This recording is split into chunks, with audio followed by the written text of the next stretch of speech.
Isha vetëm në shtëpia të nadhë. Prindërit e mi kishin shkuar për një vizitë dhe më lanë mua të kujdesem për shtëpinë. Ora ishte rreth 11 e natës kur dëgjova një zhurmë nga korridori. Fillimisht mendova se ishte era, por pastaj dëgjova hapat.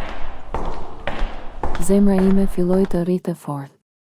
Unë ngrita ngadalë nga krevati dhe hapa derën me kujdes. Korridori ishte i errët.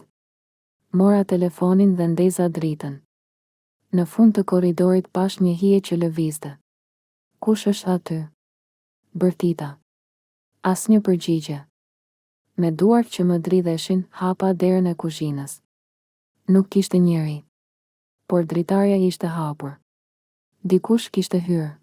Zitova të marr çelsat dhe dola jashtë. Thira policin. Kur ata mbërritën, kontrolluan shtëpinë dhe gjetën një burr të fshehur në bodrum. Ai kishte hyrë për të vjedhur. Qava nga frika dhe lehtësimi. Ishte nata më e frikshme e jetës sime. Por që atëherë nuk harroj kur të mbyll dritaret para se të flet.